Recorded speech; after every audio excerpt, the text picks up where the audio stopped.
All right.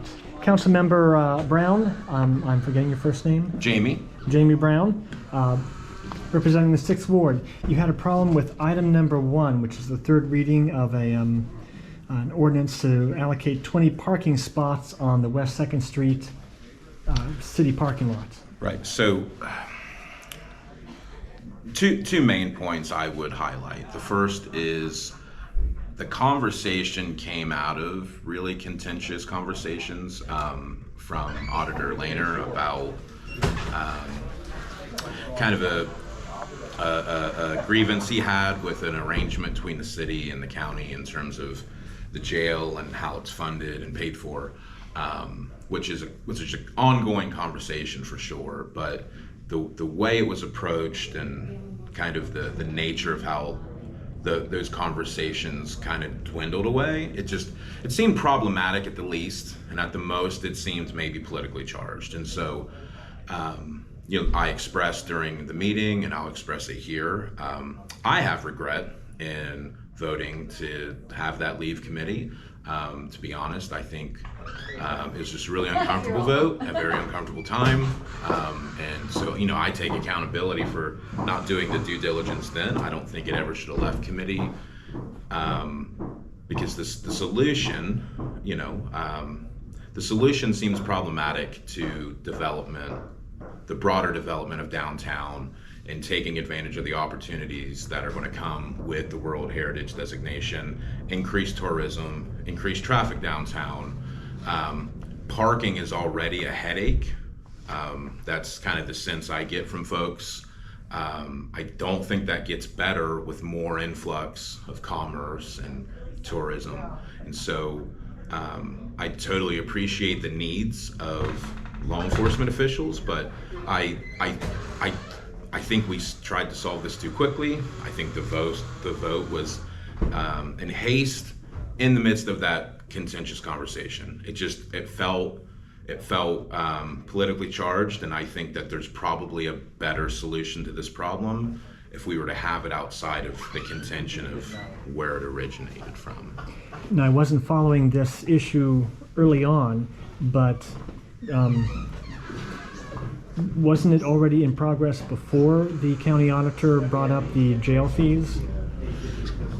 So there was a specific meeting where all of the ideas that were floating around between, so it's kind of the intersection of county and city interests, right? There were a bunch of bubbles floating in the air, and in that conversation about the jail, it felt like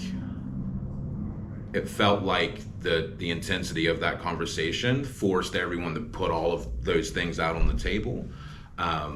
And in the midst of that heated discussion, there were commitments made to address each one of those items individually, right? And then after that meeting, it was kind of addressed by commissioners, but then also Mayor Feeney, that when you separate those items, you're actually doing a disservice to any kind of productive negotiation that would be or is happening between the city and the county. And so for me, it felt as if each one of those issues is a part of a larger conversation, to separate them apart puts the city at a disadvantage, which is who I believe Chillicothe City Council person is to prioritize, is the city and the citizens of Chillicothe. So in short, to your question, that existed, the conversation existed, but the conversation was not motivated or mobilized until the energy of that contentious conversation. From that conversation came the committee assignment to talk about the issue, and me personally, I felt there was a lot of clouded nature in that conversation after that. Well, it did pass, although Ms. Nickerson and Mr. Prohl joined you in voting no. So what are your thoughts past this point? I think it was the wrong. I think it was the wrong vote. I don't think it's going to solve the parking issue. I think it solves the parking issue on one end. I think we're going to have to readdress issues of parking. The more commerce develops and the more tourism grows, parking is going to be an issue. It's an issue to any thriving metro area, and I think that's the future of Chillicothe's growth and new business and new tourism. So we're going to come back to parking.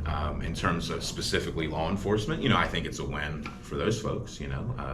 They've got guaranteed parking, which is not a bad thing. I'm not opposed to a safe, consistent space for law enforcement folks to park. I just think maybe there was a better idea out there that we didn't explore because of the intensity of the moment. Okay, and completely different topic. Homeless shelter. Yeah. Is there anything new on that? There are rumors of where it will be located, but I haven't gotten any confirmation. So my understanding is here's what I can tell you. I can tell you that I've had conversations with Julie Bullen. There is indeed a location for emergency shelter. The hope is to have that opened up before the end of the year. I'm unsure if it's the appropriate time to confirm that location, but a location has been acquired, and it should be finalized by the end of the month. So within days, I would say you'll hear information about that. But I don't have any concrete things to share for you.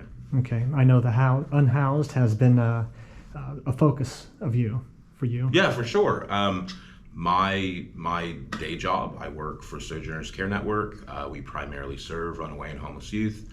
I believe that homelessness and the homelessness crisis and the drug crisis is a direct result of a lack of positive youth development in our community. And I believe that while we need to care for houseless folks and folks in active addiction in the adult life, I also believe that the only way we're really going to develop solutions to that is positive youth development and creating a community that fosters opportunity.